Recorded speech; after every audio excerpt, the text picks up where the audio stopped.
Greetings, ladies and melogents, and welcome to this latest edition of Tales from Outer Space, where I take stories from across the internet and read them for your entertainment. This particular story is called Sitting Duck, written by AntiMoneySquandering. What's the story with the lone human? The bartender looked up briefly, both at the Deralid who had asked and the human he was referring to. She sat in the corner, bathed in shadows, with a bottle in front of her. A small shot glass sat next to it. She glanced up as if aware of the gaze before peering back down at the scratched metal surface in front of her. Her?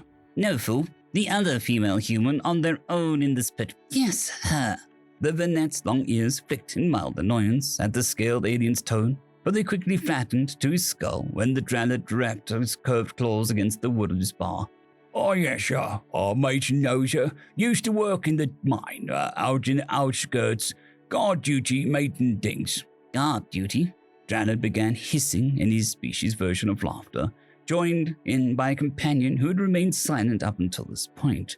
The other Dralid was even larger than the first, his scales mottled dirty brown that covered a mass of muscle and sinew.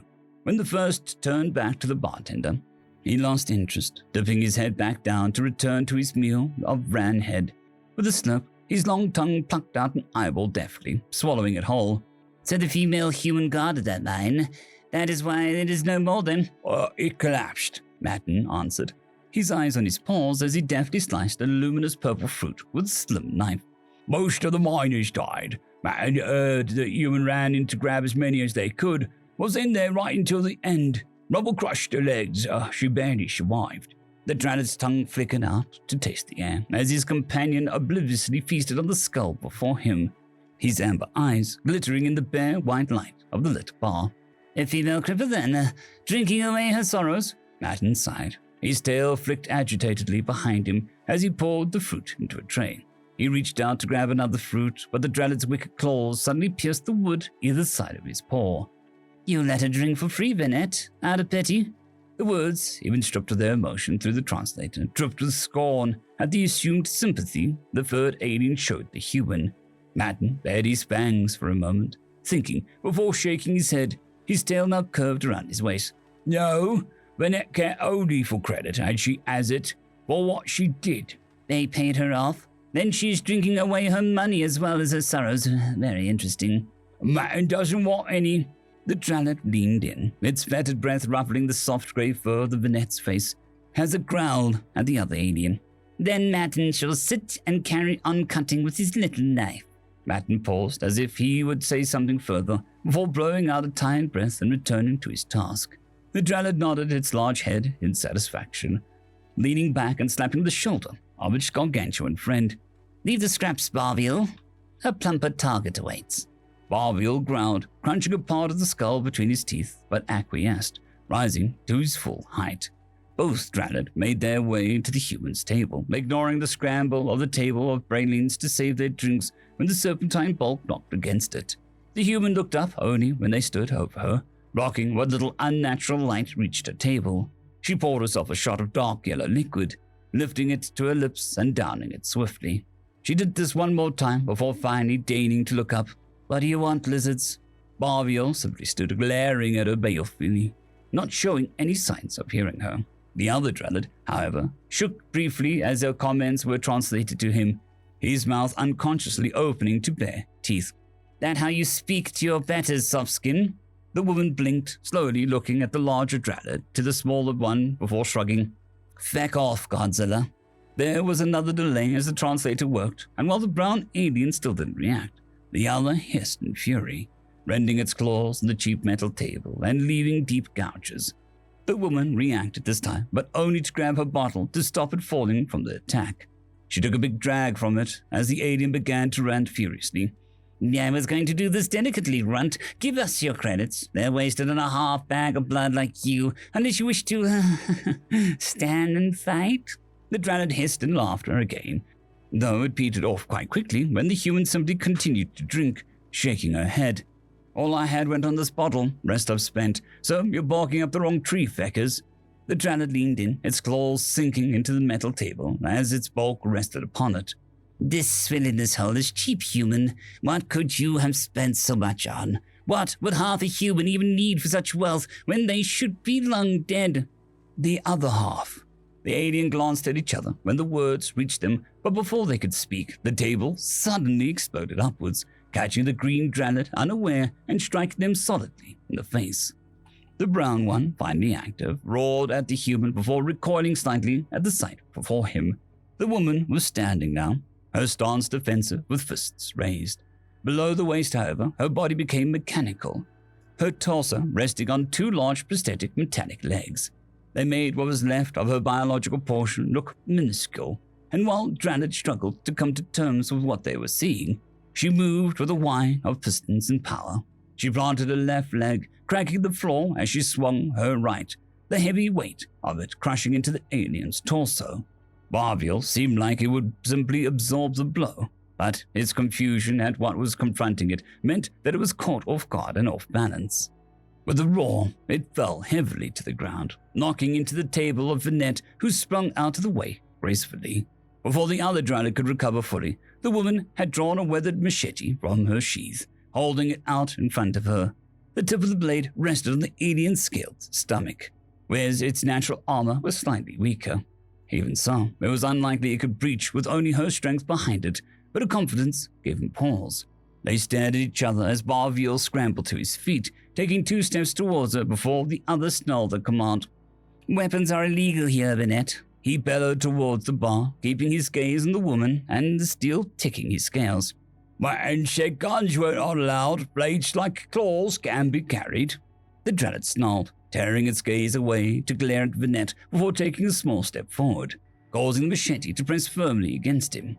It made a scratching noise that gave him pause, and he glanced down, trying to discern if it held a monomolecular edge or any other deadly modification. "We can still take you, half-thing. Tear off the abomination you stand on and sell it for scrap. Or you could walk away." The Dralets and the woman both looked at the new voices to see a group of 4 humans standing a few feet away. Each of them held a knife or a blade of their own, unsheathed but held casually for the moment. "You humans are like rats," the Dralet spat between clenched fangs, his tongue rapidly flicking in the air. "Swarming to save the runt." The lead human didn't respond, simply staring down the far bigger alien calmly, his comrades following suit. After a moment, the Dralet hissed in fury, bitterly muttering to Barveen in their own tongue. The other alien looked bemused for a moment before answering and lowering its shoulders. Under the watchful gaze of the humans and the rest of the bar's patrons, they left, leaving only wrath-laden promises behind them. The human woman sighed, going right back to her table, but realizing it now lay in 3 separate pieces. The man smiled at her and gestured back to where his friends had rejoined their own table. "I don't need your help," the woman said, unmoving. The man raised his eyebrows, sheathing his weapons and crossing his arms. "I know. We've been here the whole time." The woman chuckled briefly at that, letting her stance loosen a bit, though the adrenaline still coursed through her. "What made you step in?" The man turned, gesturing to Matten for fresh drinks and leading her to her table. The other humans, a mixture of men and women, but all bearing the scars of their trade, nodded to her. "Why would anyone do anything? For their own gain.